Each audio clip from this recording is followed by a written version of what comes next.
Vamos a seguir con nuestro juego en modo gráfico usando SVL. En esta ocasión vamos a entrar ya a un par de tareas un poco más avanzadas que ya habíamos hecho en modo de texto y que vamos a aplicar a modo gráfico. Vamos a ver cómo dibujar varios ítems que podremos recoger, con lo cual necesitaremos control de colisiones y aprovecharemos también para mostrar los puntos en pantalla.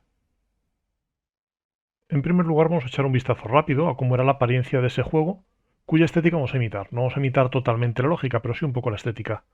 Estamos hablando de Electro Freddy, un juego de 1984 para equipos Amstrad CPC, para equipos domésticos de 8 bits de medio de los 80, un juego muy sencillo. Verás que de hecho me parece que puedo moverme con MNAZ, pero ni siquiera me parece que pueda disparar ni nada por el estilo. De modo que si pulso cualquier tecla para empezar, cualquiera de esas por ejemplo,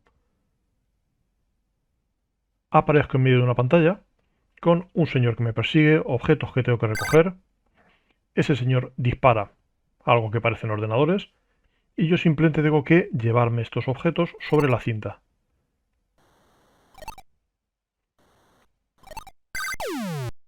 Caen objetos desde el techo y cada objeto que yo lleve la cinta me aporta 10 puntos.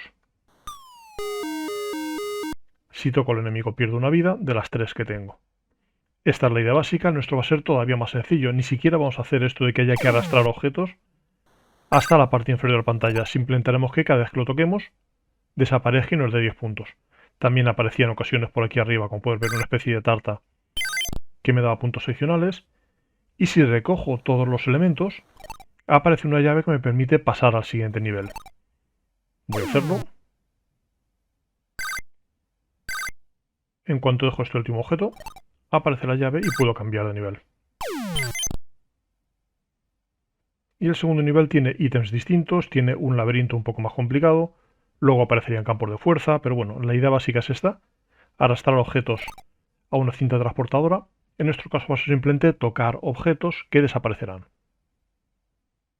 Y para ello vamos a empezar por algo que ya conocer. Vamos a hacer que el enemigo se mueva realmente de lado a lado, que en vez de desaparecer por la parte derecha rebote.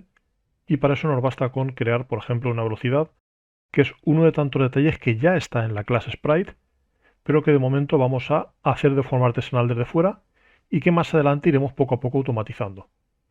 Pues en nuestro inicializar podríamos decir que la velocidad del enemigo fuera 5. Y en nuestro animar elementos, en vez de sumar 5, sumaremos la velocidad. Y ya sabes, comprobamos si hemos superado un extremo y en ese caso le damos la vuelta a la velocidad.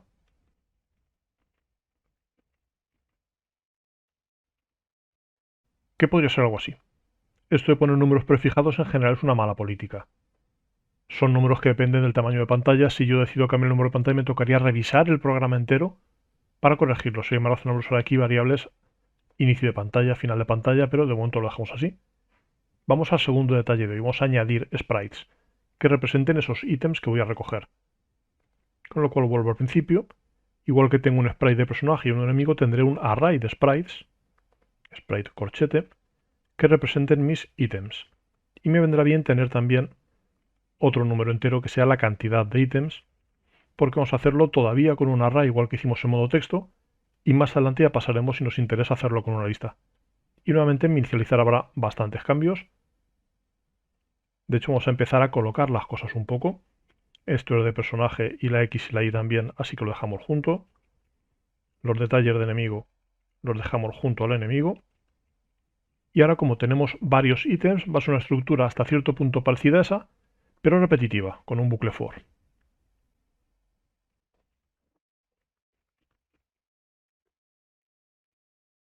Y en este caso tienes una nueva imagen llamada item 1, otras cuantas imágenes más que tendrás disponibles para descargar.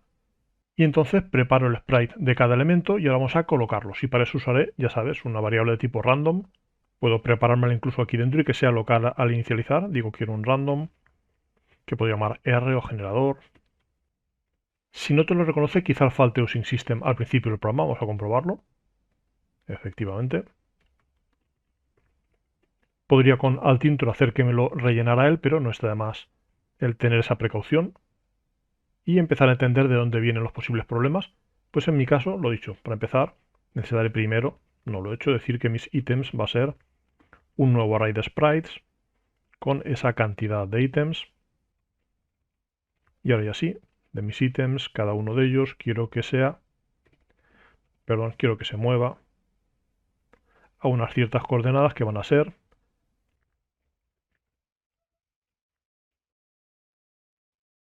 por ejemplo, algo así.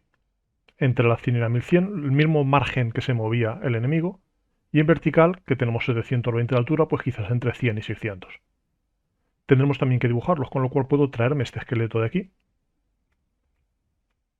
Y en mi dibujar pantalla, tendré un bucle for que lo que haga es cada uno de esos ítems. Quiero que lo dibujes.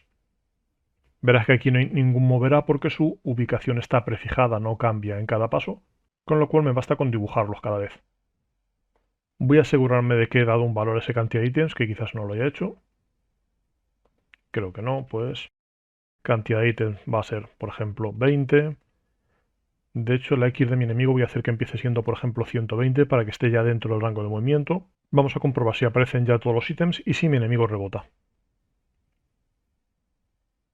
Y ahí tengo 20 ítems, aún así verás que si me muevo, no desaparecen, no tengo puntos, pero seguimos mejorando a partir de aquí. Y la primera mejora puede ser llevar esa cuenta de los puntos, con lo cual me preparo una nueva variable que se va a llamar puntos. En inicializar me preparo que los puntos inicialmente van a ser 0. Y para mostrarla usaremos otro tipo de datos que tienes compartido, que es el tipo fuente. Con lo cual voy a decir que tengo otro dato compartido, que es una fuente que voy a llamar, por ejemplo, tipo de letra. Y tienes compartidas dos. Voy a inicializar y voy a decir, por ejemplo, aquí abajo, que mi tipo de letra va a ser una nueva fuente. Y me dice que indique dos detalles, el nombre del fichero y el tamaño en puntos. Tienes compartido dos tipos de letra, ambos de libre uso, en la Free Sans Bold, que es una parecida a la Arial, y tienes una un poco más retro, con más pinta de juego arcade de los 80. Pero en cualquier caso, cargo esa fuente, y ahora al dibujar pantalla, podría, por ejemplo, lo primero de todo, para que si mi personaje se mueve por encima de él, aparezca el personaje por encima del marcador y no el marcador por encima. Recuerda que este orden de dibujado va a hacer que lo último que yo dibuje se vea por encima. De hecho, por ejemplo, puedo hacer que mi personaje se vea por encima de los ítems y no al revés. Pues lo dicho, puede que lo razonable fuera lo primero, escribir el texto con los puntos, y para eso tengo un escribir texto oculta, que escribe un texto en la pantalla oculta. Y verás que necesita muchos parámetros: el texto a mostrar, las coordenadas, el color en formato RGB y el tipo de letra. Pues vamos por partes. El texto podría ser la palabra puntos seguida del valor numérico de los puntos. Coordenadas, pues por ejemplo, pero es en la parte superior de la pantalla, las coordenadas 10, 10. RGB, pues por ejemplo, si queremos que sea totalmente rojo, podemos poner 255, 0, 0. Y finalmente el tipo de letra, que es el que hemos llamado tipo de letra. Solo tenemos uno por ahora. En la clase hardware tienes el cómo se escribe el texto en pantalla oculta. Es algo bastante trabajoso en SDL y es ineficiente, y más como lo haremos nosotros. Vamos a echar un vistazo. Voy a hardware, digo que quiero buscar el escribir texto oculta y verás que es terriblemente trabajoso. Tengo que crear una especie de imagen a partir del texto.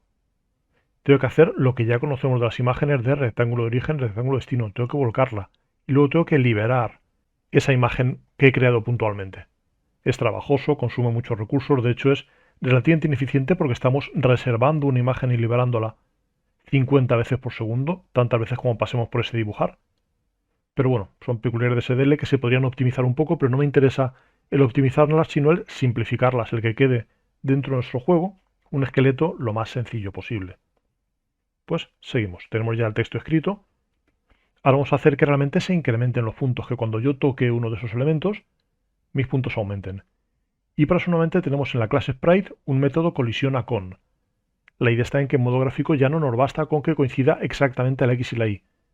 Por eso por lo general no va a ocurrir prácticamente nunca. Sino que pensaremos en rectángulos que se solapan. Vamos a verlo. Buscamos el colisiona con. Y verás por una parte que voy a comprobar primero si están los dos activos. Porque lo que haremos para que un algo no se dibuje en pantalla y no se compruebe colisiones es decir que no está activo, con lo cual seguirá siendo parte de nuestro array, pero no será visible y no será colisionable. Y luego la idea está en que debemos mirar si sus rectángulos se solapan. Si un fragmento del rectángulo de un elemento se solapa parcialmente con un fragmento del rectángulo del otro elemento. Y la lógica en principio sería algo parecido a esto. Pues vamos a aplicarla. Vuelvo a mi programa y en la parte que comprueba el estado del juego, que hasta ahora no hacía nada, voy a tener un for parecido a este que dibuja todos los elementos, pero en esta ocasión lo que va a hacer es comprobar si colisiona alguno de ellos conmigo. Pues me traigo ese for. Y lo que voy a hacer ahora es que si de mis ítems el que está en la posición Y colisiona con, y para eso tengo el punto colisiona con, al que le indico otro sprite, en este caso mi personaje. Pues en caso de que eso ocurra, en caso de que un sprite cualquiera coincida conmigo, querré hacer un par de cosas. Primera cosa, querré obtener puntos, pues mis puntos los incremento por ejemplo en 10. Por otra parte, querré que ese objeto deje de estar visible, y para eso hemos adelantado que tenemos un activo. Pues digo, de mis ítems el que está en la posición Y, tenemos un set activo para cambiar el valor de ese atributo activo y digo, quiero que activo pase a ser false. Con lo cual, a partir de entonces, ese elemento no será visible y no comprobaremos colisiones con él. En juegos más avanzados es habitual distinguir entre un activo y un visible, porque por ejemplo es muy habitual que al tocar cierto elemento, ese elemento explote. Y entonces debería seguir siendo visible, pero ya no activo de cara a colisiones, pero es un refinamiento que haremos en todo caso más adelante. Y de la misma forma yo podría también comprobar colisiones con el enemigo, es decir, pues si el personaje colisiona con el enemigo, en ese caso la partida se termina. Y esto ya se va acercando bastante a la lógica real. Vas a comprobar que no hayamos pasado nada por alto, a ver si todo funciona. Aquí tenemos el juego, 10 puntos porque ha aparecido tocando 1. Verás que ahora estoy tocando un ladrillo y no aparece. Si avanzo un poco más, entonces sí. Porque para las colisiones, al ser basadas en rectángulos, nos falta un último detalle muy importante, que es que los anchos y los altos de cada sprite sean correctos. Pues paramos el juego con la tecla escape o simplemente podemos forzar a chocarnos con el enemigo. Nuevamente verás que si me agacho un poco ni me detecta, pero vamos a dejar que se choque de forma frontal. Ahora sí. Pues tenemos que afinar el ancho y el alto de cada sprite para que las colisiones sean correctas, porque esos rectángulos se calculen bien. Pues las tengo por aquí anotadas y las voy a ir poniendo. A la hora de inicializar, mi personaje tiene como ancho y alto 48 y 45. Repito esa estructura para el enemigo.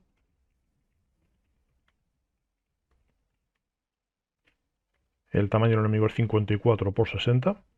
Y lo mismo para cada uno de los ítems que estoy dibujando en pantalla.